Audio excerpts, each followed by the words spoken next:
प्यारे बच्चों, आज हम पतंग कविता के दूसरे भाग में पतंग को और बुलंदियों और ऊंचाइयों पर ले जाएंगे। तो चलिए शुरू करते हैं हमारा आज का ये वीडियो लेसन। पतंग भाग 2। जन्म से ही वे अपने साथ लाते हैं कपास। कपास, जैसा मैंने आपको कविता के बहाने में पढ़ाया था कि कविता की जब यात्रा करते हैं कुंवर नारायण जी तो पहले वह चिड़िया के पास जाते हैं। उसकी उड़ान से कविता की तुलना करते हैं, लेकिन वह पाते हैं कि चिड़िया की उड़ान की सीमा है। फिर वो आगे बढ़ते हैं, फूल के पास जाते हैं। फिर उन्हें लगता है कि नहीं, फूल के खिलने की भी एक सीमा है। फिर वो किसके पास जाते हैं? बच्चे के पास। और उन्हें लगता है यहाँ आकर उनकी यात्रा पूर्ण हुई। क्यों? क्योंकि बच्चा जो है पवित्र है, वह सभी प्रकार के भेदभावों से मुक्त है, वह उसे बेखौफ है, कल्पना की उड़ानें भरता है और उसकी उड़ान वैसे ही असीमित है जैसे कविता। तो वहाँ का बच्चे का जो पवित्र मन दिखाया है वही यहाँ कपास भी है। वहाँ बच्चा कोमल है, यहाँ भी बच्चा बहुत ही कोमल है। कपास अगर कभी आपने देखी हो तो आप देखेंगे कपास बहुत ही मुलायम होती है और अगर वह गिरे भी तो उसे कोई भी हानि या चोट नहीं लगती। वैसे ही बच्चा भी बहुत कोमल होता है और बच्चा कपास सफ़ेद रंग की होती है। सफ़ेद रंग पवित्रता का रंग है, तो वैसे ही बच्चा भी बहुत पवित्र है। जन्म से ही वे अपने साथ लाते हैं कपास। पृथ्वी घूमती हुई आती है उनके बेचैन पैरों के पास। जब वे दौड़ते हैं बेसुध, छतों को और को भी नर्म बनाते हुए।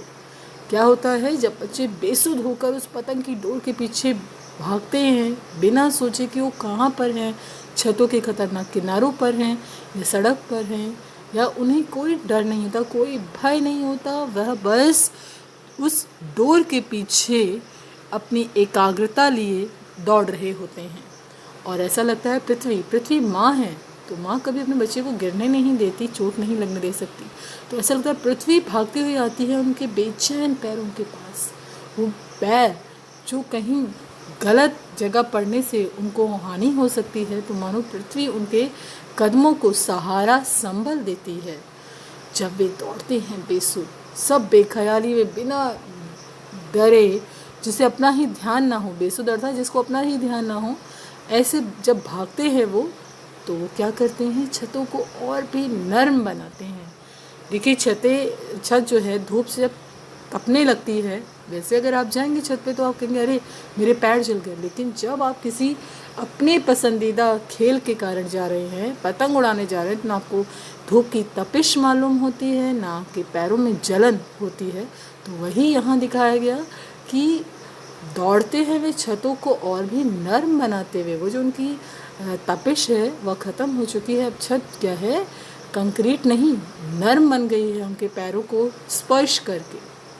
दिशाओं को मृदंग की तरह बजाते हैं। मृदंग की तरह बजाना बेटा वाद्य यंत्र है मृदंग, उसके समान ही बजाते हैं और इसकी जो थाप होती है बहुत देर तक उसकी गूंज बनी रहती है।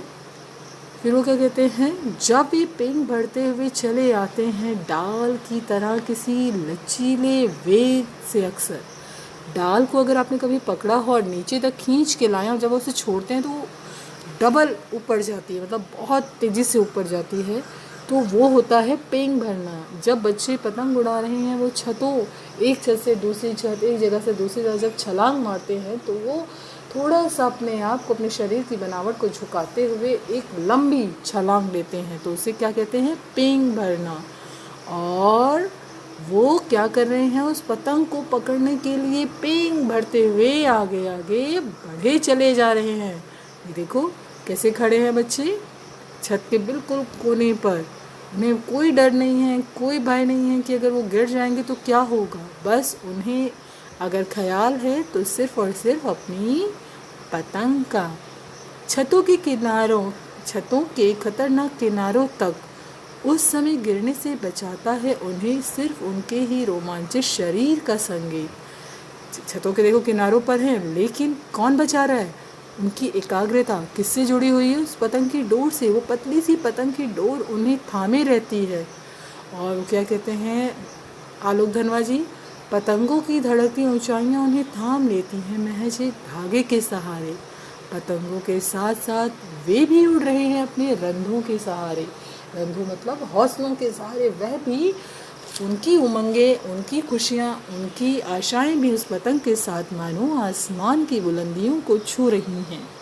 तो वो एकाग्रता उन्हें उस किनारों से, खतरनाक किनारों से भी बचा लेती है, उस भय से उन्हें बाहर निकाल लाती है। अगर वे कभी गिरते हैं छतों के खतरनाक किनारों से और बच जाते हैं, तब तो और भी निडर होकर सुनहले सूरज के सामने आते हैं। पृथ्वी और भी तेजी से घूम कर आती है उनके बेचैन पैरों के पास। क्या बताया उन्होंने?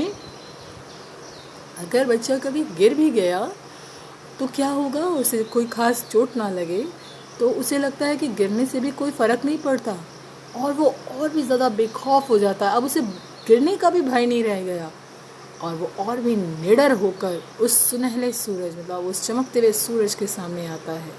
और पृथ्वी भी मानो और भी तेज़ी से उसे बचाने का प्रयास करने लगती है, उसके बेचैन पैरों के नीचे आती है।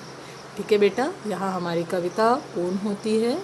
अगले वीडियो लेसन में हम इसी कविता की प्रश्न उत्तर पर चर्चा करेंगे। धन्यवाद।